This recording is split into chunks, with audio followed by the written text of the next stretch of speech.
दोस्तों नमस्कार। आप देख रहे हैं द मूक नायक और मैं हूं नंदलाल शर्मा। आज हम जो है आकाश आनंद की राजनीति पर बात करेंगे। मायावती ने एक बार फिर से उन्हें जिम्मेदारी दी है और जो उनकी शक्तियां थी वो बहाल कर दी गई हैं और वो उत्तराखंड और पंजाब में जो उपचुनाव होगा वहां पर बसपा के लिए कैंपेनिंग करेंगे।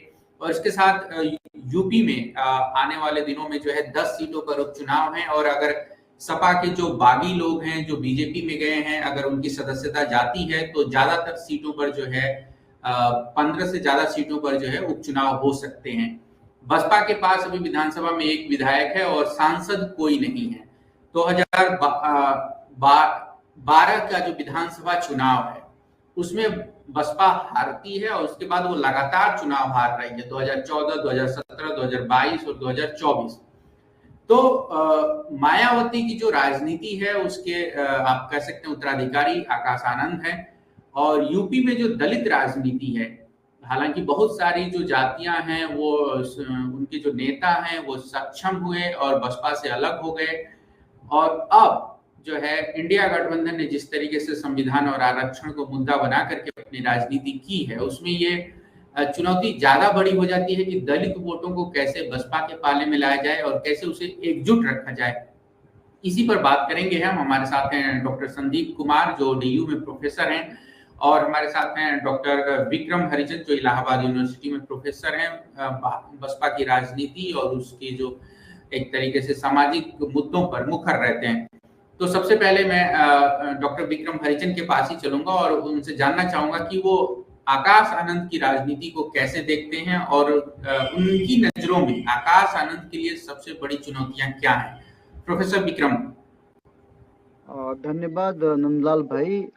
मैं बहन मायावती का ये डिसीजन कि आकाश आनंद को दोबारा से कोऑर्डिनेटर बनाया गया है और दोबारा से उत्तराधिकारी बनाया गया, ये एक बहुत अच्छा डिसीजन है और इसका स्वागत किया जाना चाहिए। और स्वागत इसलिए भी किया जाना चाहिए, उसके कई कारण हैं। देखिए, पिछले लोकसभा चुनाव में अभी जो हाल ही में गुजरे हैं उससे उस चुनाव में आकाश आनंद जी को ने संजीवनी देने का कार्य किया है बहुजन।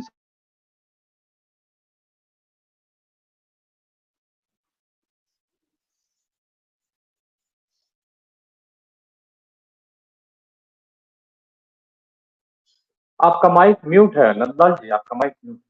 सॉरी, मैं प्रोफेसर विक्रम का कनेक्शन टूट गया है तो मैं आपके सामने ये सवाल रखता हूं कि आकाश आनंद के सामने चुनौतियां क्या हैं।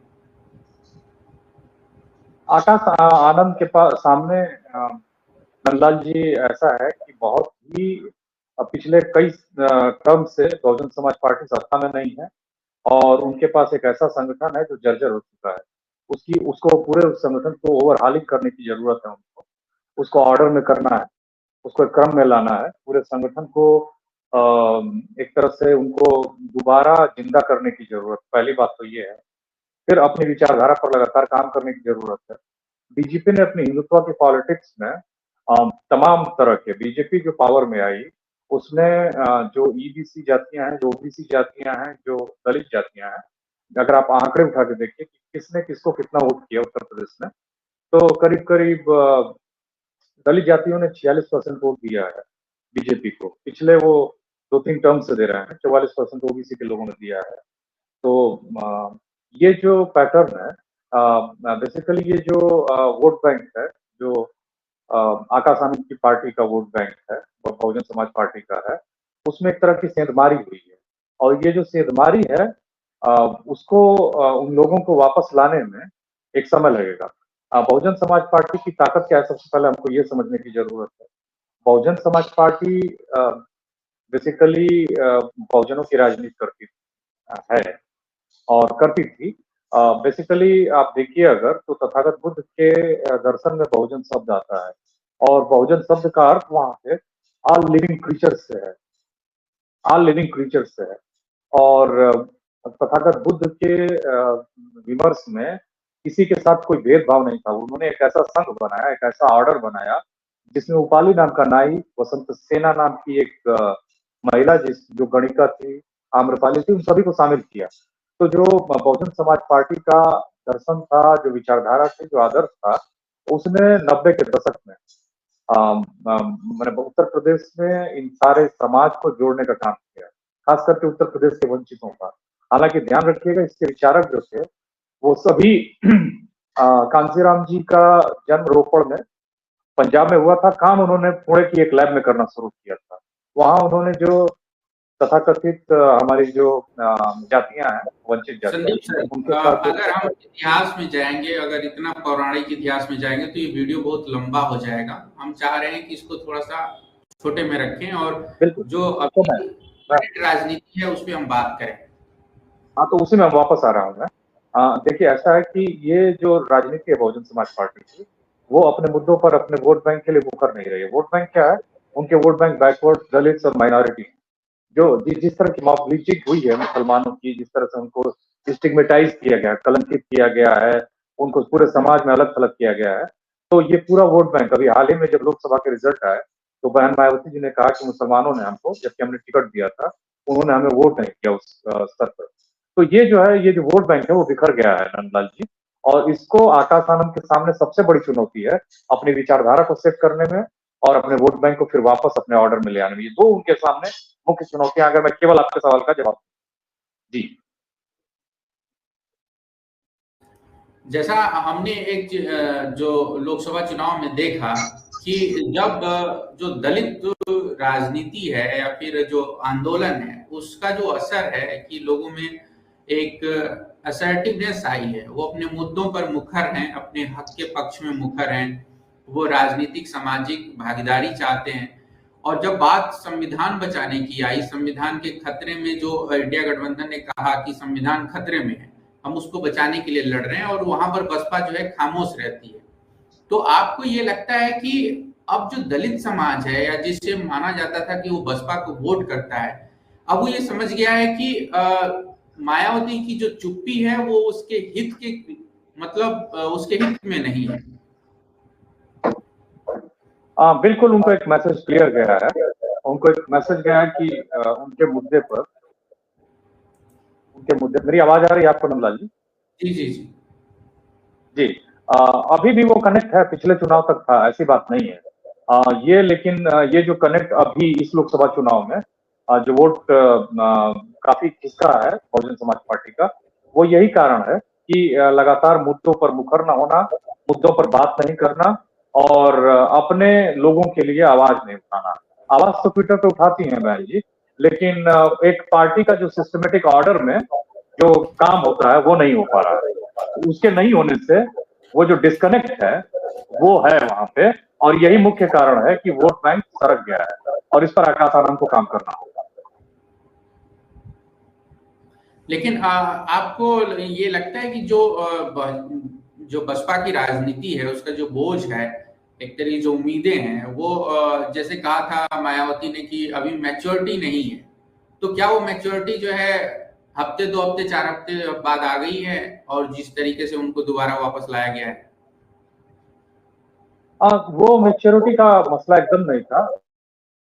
अगर कोई भी राजनीति समझता है तो इस बात को समझेगा कि जो आकाश आनंद का स्टेटमेंट था वो कहीं ना कहीं बहन जी के हितों के खिलाफ था। बेसिकली वो जो लाइन पे चल रही है, जिस लाइन पे वो आकाश आनंद उससे थोड़ा सा डाइग्रेस हुए थे, इसलिए उन्होंने ऐसा कहा। लेकिन अभी फिलहाल तो अब लग रहा है कि वो उन्होंने तय किया है कि हम अपने मुद्दों पर, उन्होंने कुछ सोचा होगा, उसके आधार पर उन्होंने तय किया है कि हम अब अपने लोगों की राजनीति करेंगे, अपनी राजनीति पर वापस लौटेंगे। हालांकि आकाश आनंद की जो राजनीतिक समझ है और जो उन्होंने राजनीतिक बयान दिया था उसमें कहीं कुछ गड़बड़ी नहीं थी, और वो मेच्योरिटी से बहन जी क्या कहना चाहती थी, ये मतलब उससे कई अर्थ निकाले जा सकते हैं। किसी भी वक्तव्य के का एक अर्थ नहीं होता है, उसका टेक्स्ट होता है, सब टेक्स्ट होता है, बहुत सारी चीजें होती है नजर। लेकिन जो आप बात कहना चाह रहे हैं कि बहुत सारे एंगल निकाले जा सकते हैं, तो हमारे दर्शकों के लिए सर जरा आप अगर इसे एक्सप्लेन करना चाहें, क्या कारण हो सकते हैं जो ऐसा किया गया था? कारण एक तो ये हो सकता है कि बेसिकली जो इंटरेस्ट है मायावती जी का, जो पॉलिटिकल इंटरेस्ट है, जैसे उन्होंने जो एक लाइन ली है, एक जो उन्होंने राजनीतिक बेसिकली अपनी इनएक्टिविटी, मैंने एक तरह से वो राजनीतिक रूप से बहुत ज्यादा एक्टिव नहीं है, सक्रिय नहीं है, उनकी जो असक्रियता है उसमें बेसिकली आकाश आनंद जो है वो प्रोएक्टिव हो रहे थे। वो नहीं चाहते थे कि उतना एक्टिव हो। कहीं न कहीं उनकी जो ऐसा आरोप लगाते रहे विपक्षी दल कि मायावती जी या बहन जी कहीं न कहीं बीजेपी के लिए एक माने एक बी टीम की तरह काम कर रहे हैं। उन्होंने आरोप लगाया विपक्ष के लोगों ने, लेकिन ऐसा कहा जाता रहा है, लगातार ये आरोप लगते रहे हैं और इसके बाद बहन जी ने आकाश आनंद के उस स्टेटमेंट को अगर देखा जाए तो उसमें कोई गड़बड़ी नहीं थी। लेकिन उसके बावजूद उन्होंने उनसे कहा कि ये परिपक्वता का उनमें उतनी परिपक्वता नहीं है और उनको मतलब पद से हटा दिया था। तो ये मुझे लगता है कि इसको इस तरह से देखने की जरूरत है। ये एक अर्थ हो सकता है। लोग ये भी कह रहे हैं कि जो चंद्रशेखर का उभार हुआ है, जिस तरीके से उन्होंने नगीना का लोकसभा चुनाव जीता है, और चूंकि नगीना, सहारनपुर और ये सब जो है एक तरीके से पहले बसपा के गढ़ हुआ करते थे, तो क्या चंद्रशेखर को जिस तरीके से लोगों ने हाथों हाथ लिया है युवा के तौर पर, मुखर होने के तौर पर, तो ये बात क्या लोकसभा चुनाव के नतीजों के बाद मायावती को समझ में आ गई है?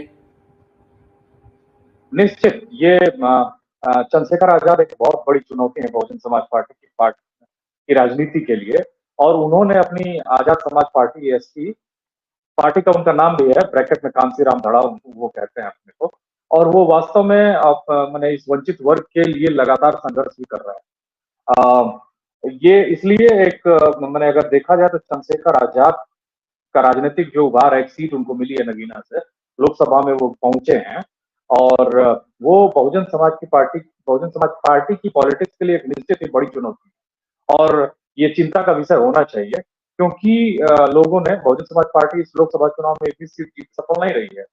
तो उस स्थिति में देखा जाए तो अभी एएसपी का जो सक्सेस रेट है, जो उसका परफॉर्मेंस है, बहुजन समाज पार्टी से ऊपर है और दलित आबादी है, उस दलित आबादी के 22% आबादी में से 11% के आसपास केवल जाटव आबादी, जिससे बहन जी भी आती हैं और चंद्रशेखर आजाद भी आते हैं। और पश्चिम उत्तर प्रदेश में अभी आपने जिक्र किया कि इस आबादी का बड़ा ही एक संकेंद्रण है, एक कंसंट्रेशन है। तो यहाँ निश्चित एक फोर्स है, वैसे तो पूरे उत्तर प्रदेश में एक बहुत बड़ा फोर्स है। तो अगर लगातार चंद्रशेखर आजाद आवाज उठाकर 10 सालों से एक एक्टिविस्ट के तौर पर कर रहे थे और उन्होंने अपनी एक पहचान बनाई है, तो ये बहुजन समाज पार्टी के लिए निश्चित एक बहुत बड़ी चुनौती होने जा रही है। और अगर बहुजन समाज पार्टी एक्टिव नहीं होगी तो कहीं ना कहीं आजाद समाज पार्टी का बहुजन समाज पार्टी की कीमत पर उभार होगा और वो एक दलित पार्टी के रूप में उभर सकती है आजाद समाज पार्टी, चंद्रशेखर आजाद। ये एक चीज जो मेन आता है कि मायावती को के बारे में जो लोग शिकायत करते हैं कि वो मुखर नहीं है दलित मुद्दों पर भी। अभी फैजाबाद में जो एक दलित युवक की मौत का मामला आया था, तो उन्होंने ट्वीट कर दिया था, और उसके बाद अब आप देखिए कि जमीन पर जो है काडर नहीं दिखता है, उनके नेता नहीं दिखते हैं। तो क्या ये आकाश आनंद के जरिए अब इन चीजों को की भरपाई की जाएगी, या फिर लोगों से मिला जाएगा, उनके घर जाएगा, कोई हताहत होता है, कोई समस्या होती है? तो मेन शिकायत ये है कि बहुजन समाज पार्टी जो है एक स्ट्रेटेजिक तौर पर, रणनीतिक तौर पर चुप्पी साधे हुए, और सब कहते हैं कि मायावती के जो पर्सनल जो चीजें हैं कि कहते हैं लोग कि डर भी रही हैं वो कि जेल न जाना पड़ जाए। जैसे पिछले 2 जो टर्म रहे हैं मोदी सरकार के, उसमें जो है विपक्ष के नेताओं को जेल में डाला गया है, तो एक डर भी है। तो इसकी वजह से जो है लोग जो है कह रहे हैं कि जो है बसपा के वोटर उससे दूर जा रहे हैं, जो उसका जो बेस रहा है, जो उसका सपोर्ट रहा है, वो लगातार एक चुप्पी की वजह से घट रहा है। आपको लग रहा है कि सिर्फ ये जो चुप्पी अगर तोड़ती है, बसपा सक्रिय होती है, सड़क पर लड़ती है, तो फिर उसका जो वोटर है उसकी तरफ जाएगा? बिल्कुल एक विश्वास जगेगा, वो विश्वास टूट गया है। देखिए बीजेपी जब सत्ता में आई केंद्र में 2014 में, और तब से एक लंबा समय हो चुका है, 2024 चल रहा है, 10 साल हो चुके हैं, और इस 10 सालों में जो वंचित समाज है, जिसकी पॉलिटिक्स करती है बहुजन समाज पार्टी, उसका धैर्य टूट चुका है, उसका विश्वास भी धीरे धीरे टूट रहा है। राजनीति में अगर आप मुद्दों पर संघर्ष नहीं करते हैं तो धीरे धीरे अप्रासंगिक होने लगते हैं, इररिलेवेंट होने लगते हैं। वही बहुजन समाज पार्टी के साथ हो रहा है। ट्वीट करना और सड़क पर प्रदर्शन करना और संवेदना के साथ लड़ना दो अलग अलग बातें हैं, जिसमें बहुजन समाज पार्टी अगर उसको असेस किया जाए तो फेल रही है, इसमें कहीं कोई दो राय नहीं हो सकती है।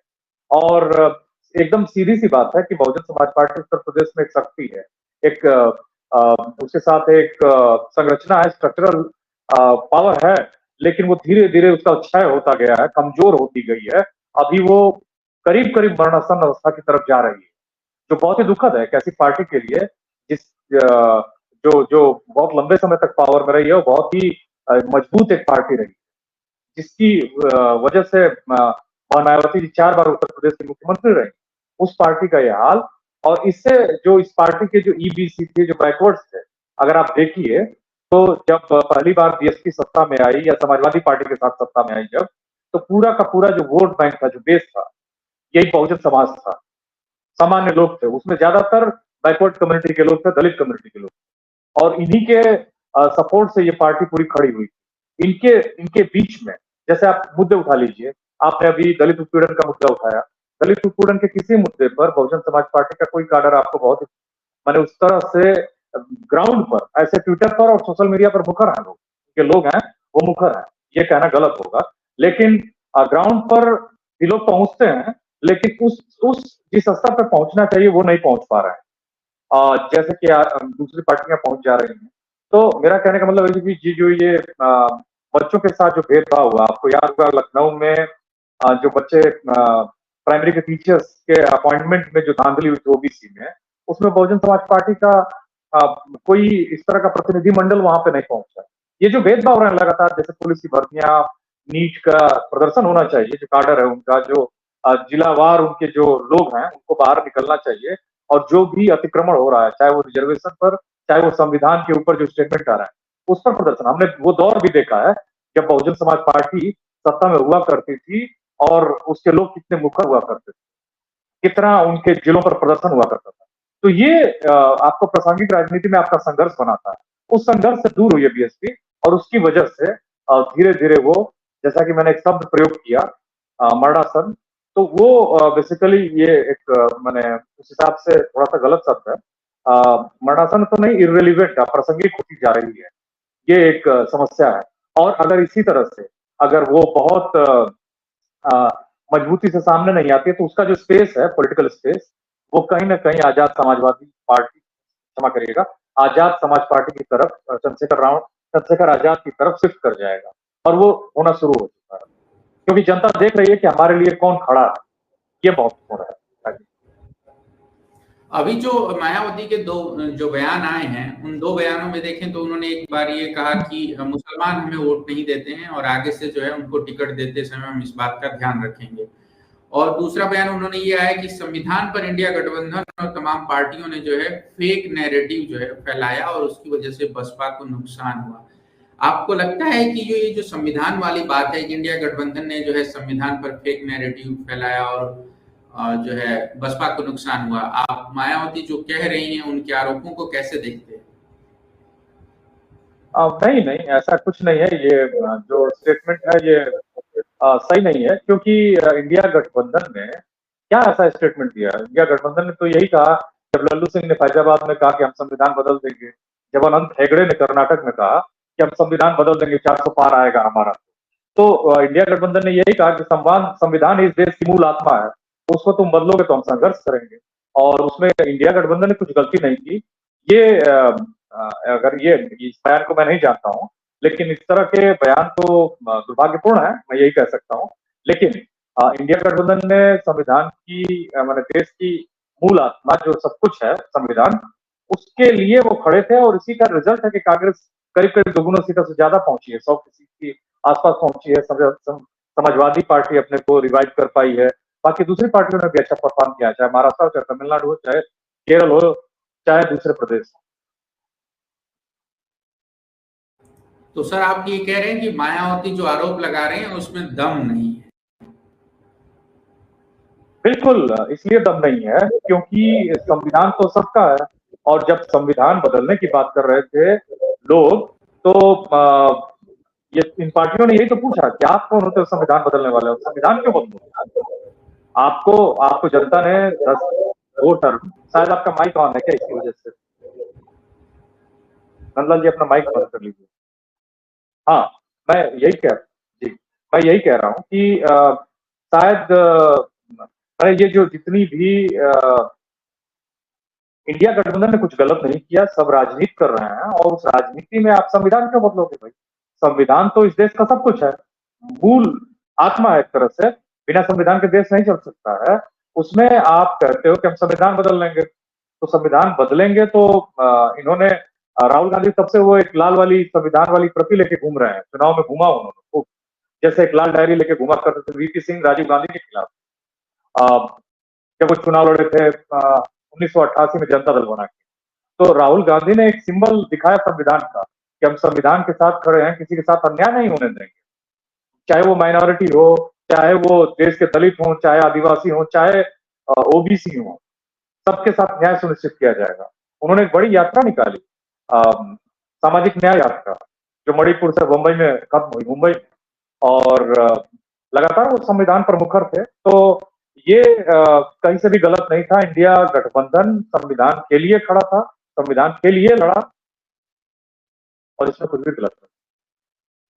एक बात और जो मैं कहना चाह रहा था, और मुझे लगता है कि आपसे इस पे बातचीत करना ज्यादा बेहतर रहेगा, कि मायावती जब ये कहती है कि मुसलमान हमें वोट नहीं देते हैं, लेकिन वो ये नहीं कहती हैं कि दलित भी अब उनको वोट देने से जो है एक बार सोचता है कि जैसे अब 2024 का ही चुनाव देखें, जब संविधान पर बात हो रही थी, जो विपक्ष लगातार ये बात कह रहा था कि संविधान खतरे में है, मायावती उस समय चुप थी। तो इंडिया गठबंधन के पक्ष में दलित वोटर गया है, अति पिछड़ी जातियां भी गई हैं, लेकिन सिर्फ आरोप मुसलमानों पर मायावती लगाती हैं। आप इसके पीछे क्या कारण देखते हैं?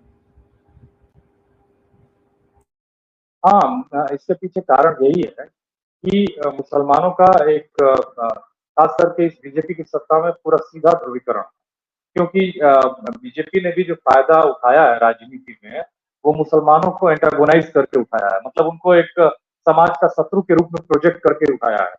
जो हिंदुत्व का दर्शन है वो हिंदू सुप्रीमेसी का दर्शन है। तो हिंदू सुप्रीमेसी की हिंदू श्रेष्ठ है, हिंदुओं का देश है, इसमें दूसरों को जगह नहीं है, और हमारा स्पेस ये कब्जा कर रहे हैं, एक देश को गुलाम कर देंगे। तो बीजेपी ने वो जो एक्चुअली जो पोलराइजेशन किया है मुसलमानों को एंटागोनाइज, मतलब उनको दुश्मन दिखा के किया है। मायावती जी ने भी उनको एक साफ टारगेट लिया है। अगर वो कहती कि हमको बैकवर्ड्स ने वोट नहीं दिया है, दलितों ने वोट नहीं दिया, तो उनका वोट बैंक बेस है वो खिसक सकता है।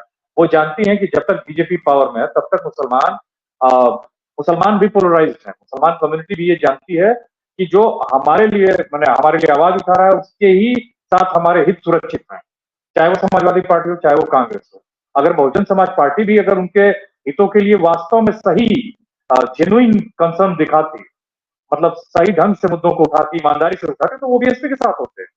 उन्होंने कहीं कोई गलत जिस तरह से प्रताड़ित किया गया है फालू खान से लेके, और जो मावलिंचिंग की गई है, जिस तरह से मारा गया है मुसलमानों को, जिस तरह से प्रताड़ित किया जा रहा है, और जिस तरह से उनको पूरे जिस तरह से कर्नाटक में हुआ हिजाब को लेके मसले, जिस तरह से मुसलमानों की स्थिति पिछले 10 सालों से है इस देश में, बहुत ही दुर्भाग्यपूर्ण है। तो वो कहीं ना कहीं इस बात को समझ रहे हैं कि बहन जी हमारे लिए उस स्थिति उस तरह से नहीं खड़ा है जिस तरह से उनको वास्तव में होना चाहिए। और बहन जी भी ये समझ रही हैं कि जो मुस्लिम तबका है अभी वो पूरी तरह से उनके साथ नहीं आएगा जब तक बीजेपी पावर में है, कि बीजेपी उन्हीं के बल पर पोलराइज कर रही है हिंदू वोटों को। और बहन जी के लिए कहने को बहुत कुछ था भी नहीं, इसलिए उन्होंने अपनी जो हार का ठीकरा थोड़ा सोच समझ के शायद वो कम्युनिटी पे दोष दिया।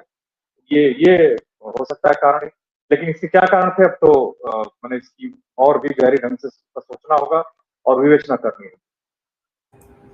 लेकिन उसमें तो ये भी है ना सर कि जो बीएसपी का सपोर्ट बेस था, जो वोटर थे, जो समुदाय उसको वोट करते थे, वो अपनी राजनीति करने लगे हैं। बहुत सारी पार्टियां बन गई हैं छोटी छोटी। आप राजभर की पार्टी देख लीजिए, चौहान की पार्टी देख लीजिए, और उसमें से बहुत जो है जो वोटर है वो मुखर हो गया है, तो वो बसपा की तरफ दोबारा जाएगा या फिर मोल भाव करेगा दूसरी पार्टियों से, क्योंकि उसको तो अब टिकट चाहिए, प्रतिनिधित्व चाहिए। जी बिल्कुल। ऐसा है कि जो ये जिन छोटी जातियों की बात कर रहे हैं, इनका जो जो पॉलिटिकल एस्पिरेशन है, इनकी जो राजनीतिक महत्वाकांक्षा है या फिर इच्छा है, ये पहले भी थी, अभी थोड़ी सी और जोर मार रही है। कारण यही है, जोर मार रही है, वो थोड़े और ज्यादा एकजुट हो रहे हैं, सही भी है। लेकिन अगर आप ये देखें तो बहुजन समाज पार्टी क्या थी? केवल वो दलितों की पार्टी नहीं थी, उसने ये तबका पहले से ही था। आप अगर जैसे ओम प्रकाश राजभर का जो की जो पार्टी है, भारतीय समाज पार्टी, पार्टी का नाम जो भी है, मुझे याद नहीं आ रहा। सुभाषपा। सोहेल देव, जी जी, सुभाषपा, सोहेल देव, भारतीय समाज पार्टी। तो एक्चुअली जो ट्रेनिंग मिली है खुद ओम प्रकाश राजभर को बहुजन समाज पार्टी में मिली। तो एक्चुअली इन पार्टियों के उभार का कारण ही बहुजन समाज पार्टी और मैंने इस तरह की पार्टी का कमजोर होना है। तो अगर बहुजन समाज पार्टी मजबूत होती है, तो आप समझ लीजिए एक बात को कि बीजेपी कमजोर होगी और इस तरह की जो छोटी पार्टियां हैं वो भी कमजोर होंगी, क्योंकि वो एक ऐसी पार्टी है, उसकी एक ऐसी विचारधारा है, एक ऐसी अ, मतलब नैरेटिव के साथ वो पार्टी है कि उसमें ये सारे तबकों को समेट लेती है और उनको सेट कर लेती है। तो ये इसको मैं ऐसे देखता हूँ कि इन पार्टियों का, इन छोटी-छोटी पार्टियों का, छोटे दलों का उभार इसीलिए हुआ क्योंकि बहुजन समाज पार्टी कमजोर हुई। और बहुजन समाज पार्टी जब मजबूत होगी, बीजेपी भी कमजोर होगी, क्योंकि बीजेपी केवल और केवल बीजेपी का एक वोट बैंक है। शुद्ध और विशुद्ध रूप से अगड़ी जातियां, बनिया ब्राह्मण और कुछ अपर कास्ट लोग उसके एकदम पूरे एकदम लॉयल वोट बैंक। लेकिन उसके बाद उसने जो इंक्रोचमेंट किया है, अतिक्रमण किया है ओबीसी और दलित वोटों में। एसटी तो यूपी में बहुत कम है, 1% है, एक दो जातियां गोंड है और खरवार है। उस हिसाब से देखा जाए तो एससी और ओबीसी में जो उनकी जो घुसपैठ हुई है, जो उन्होंने पहुंच बनाई, उसकी वजह से वो सत्ता में। जिस दिन ये बेस सरकेगा, वो कमजोर होंगे और पावर से बाहर हो जाएंगे, जो कि वो थे पिछले 1990 से लेके और 2017 तक। उनका उस तरह से कोई अस्तित्व तो नहीं था उत्तर प्रदेश। लेकिन सर आप, चूंकि अब हम जो आखिरी एक दो सवाल हैं वो मैं लूंगा, लेकिन ये काफी इंपॉर्टेंट सवाल इसलिए हैं कि बसपा के लिए, आकाश आनंद के लिए, मायावती के लिए पीडीए का जो समीकरण है, जो अखिलेश यादव लेकर के आए हैं, पीडीए, पिछड़ा दलित अल्पसंख्यक, या फिर उसमें वो अगड़ा कभी कर देते हैं या फिर जो है आधी आबादी कर देते हैं, तो इसको आप किस तरीके से देख रहे हैं? क्योंकि ये तो समीकरण 2024 के चुनाव में काफी सफल रहा है और अखिलेश यादव के हाव भाव भी बता रहे हैं कि वो मान रहे हैं कि पीडीए ने उनको सफलता दिलाई और 37 सीटें, नेताजी मुलायम सिंह यादव का जो रिकॉर्ड था उसको भी उन्होंने जो है बेहतर कर दिया समाजवादी पार्टी का इस चुनाव में। तो ये तो एक बड़ा चैलेंज है पीडीए। आप नहीं, आपका सवाल ये है कि PDA challenge Bahujan Samaj party के लिए है क्या? एक बार दोहराइए जरा सवाल। हाँ, मैं यही एकदम स्पष्ट शब्दों में जो आपने अभी कहा कि पीडीए बसपा के लिए चैलेंज है कि नहीं? बिल्कुल, पीडीए बसपा के लिए बिल्कुल चैलेंज है, क्योंकि पीडीए सफल तभी हुआ है जब अखिलेश यादव जी की पार्टी के साथ पिछड़े, अति पिछड़े अति पिछड़े समूह की जातियां जुड़ी हैं और गैर जाटव जो दलित जातियां हैं वो जुड़ी है। और अभी तो कुछ जाटव लोग भी जुड़े हैं उनसे। ये ऐसा तमाम चुनाव विश्लेषक ऐसा दावा कर रहे हैं कि जो लोग संविधान को लेकर संवेदनशील हैं उन्होंने उनको वोट किया है। मामला ये है कि अगर पीडीए सक्सेसफुल है तो वास्तव में वो दूसरी पार्टियों को कमजोर करेगा। कारण यही है कि एक तो बैकवर्ड और दलित ही गांव में आजकल उत्तर प्रदेश में रहते हैं और उसमें इनमें जो बेसिक अगर एकता होती है कहीं से भी, क्योंकि मैंने आपको बताया कि 22% जो दलित आबादी है उत्तर प्रदेश की, हालांकि 2011 के बाद कोई सेंसस नहीं हुई है उत्तर प्रदेश में, अभी तक कोई नए आंकड़े नहीं है, 2011 के आंकड़े हैं, उसमें 11% जाटव हैं और गैर जाटव जो जातियां हैं वो समाजवादी पार्टी के साथ बहुत अच्छे ढंग से उन्होंने शिफ्ट किया है। वही हाल बैकवर्ड्स में है कि इस बार जैसे 11 कुर्मी समाज के लोगों को वोट दिया था अखिलेश यादव ने और उनमें से बहुत ज्यादा लोग जीत के पार्लियामेंट पहुंचे हैं और बाकी भी गैर यादव ओबीसी जातियों को उन्होंने टिकट दिया और वो जीते हैं। तो पीडीए पर अगर काम किया जाएगा तो ये निश्चित सफलता दिलाएगा और ये बीएसपी को कमजोर करेगा, क्योंकि पूरा का पूरा जो उत्तर प्रदेश की राजनीति हो सकती है या भविष्य में होगी, वो केवल इसी लाइन पे हो सकती है कि आप अति पिछड़ों और दलित और महादलितों के न्याय के लिए आप संघर्ष करिए, उनकी बात करिए, क्योंकि ये मंदिर और मुद्दे, ये ध्रुवीकरण के जो मुद्दे हैं या ध्रुवीकरण जो है, एक दो चुनाव में सफल हो सकता है। ये लंबे चुनाव तक लंबा राजनीतिक विमर्श का विषय या नैरेटिव नहीं हो सकता है, ये इसको फेल होना ही होना है। इसलिए अगले चुनाव में बीजेपी के लिए भी एक बहुत बड़ी चुनौती है कि वो कैसे अपने आप को संभालेगी, क्योंकि समाजवादी पार्टी इस बार 188 विधानसभा चुनाव में आगे थी, मतलब वो 188 विधानसभा चुनाव जीत रही थी। मतलब एक क्लियर शिफ्ट दिख रहा है और साफ साफ दिख रहा है कि वो साफ साफ ढंग से सत्ता में आती हुई दिख रही है। एक सवाल जो मैं यहाँ पर करना चाहूंगा वो ये कि अवधेश पासी के जरिए जो अखिलेश यादव राजनीति कर रहे हैं, वो लगातार उनको अपने साथ आगे आगे लेकर के चल रहे हैं। संसद में हमने देखा वो उनके साथ बैठे हुए थे और संविधान की कॉपियां थामे हुए दोनों नेता एक दूसरे का हाथ पकड़े हुए आगे बढ़ रहे थे। तो जो अवधेश पासी के जरिए जो मैसेज देने की कोशिश कर रहे हैं अखिलेश यादव, इसको अगर आप डिकोड करना चाहेंगे तो सर आप क्या कहेंगे? बिल्कुल, बहुत अच्छा मूव है अखिलेश यादव जी का, बहुत अच्छा मूव है। कारण इसका साफ है कि वो हिंदुत्व पॉलिटिक्स को सबसे पहले तो काउंटर कर रहे हैं, क्योंकि अवधेश प्रसाद जी, क्षमा करिएगा, एक सिंबल बन चुके हैं, प्रतीक बन चुके हैं। ये जो हिंदुत्व पॉलिटिक्स को खत्म करने का एक प्रतीक बन चुके हैं। उन्होंने उसके गढ़ में जब मंदिर को पूरे पांप और शो के साथ उसका उद्घाटन हुआ और उसके बाद बीजेपी वो सीट हार जाती है, वो सीट ही नहीं हारती है, पूरे मंडल को हार जाती है। तो अवधेश प्रसाद जी अभी पूरे भारत में उनको लोग जान गए हैं। पूरे भारत में वो हिंदुत्व राजनीति के मैंने काउंटर के, मैंने उसको खत्म करने वाले प्रतीक के रूप में उभरे हैं। पहली बात तो ये। दूसरी बात, अवधेश प्रसाद जी का जो एक जिस तरह से प्रोजेक्ट कर रहे हैं अखिलेश यादव, ये एक बहुत ही अच्छा कदम है। वो एक दलित चेहरे के रूप में भी उभर रहे हैं और खास करके गैर जाटव दलित चेहरा, जो समाजवादी पार्टी के लिए बहुत ही मददगार साबित हो सकते हैं। और मैंने ये जो बताया कि वो एक हिंदुत्व पॉलिटिक्स के काउंटर के रूप में जिस तरह से उभरे हैं और जिस तरह से उनको प्रोजेक्ट कर रहे हैं अखिलेश जी, ये उनको अगले विधानसभा चुनाव में बहुत लाभ पहुंचा सकता है। तो ये अवधेश प्रसाद का जो एक तरह से जो उभार है, वो बेसिकली हिंदुत्व की डिफीट भी है।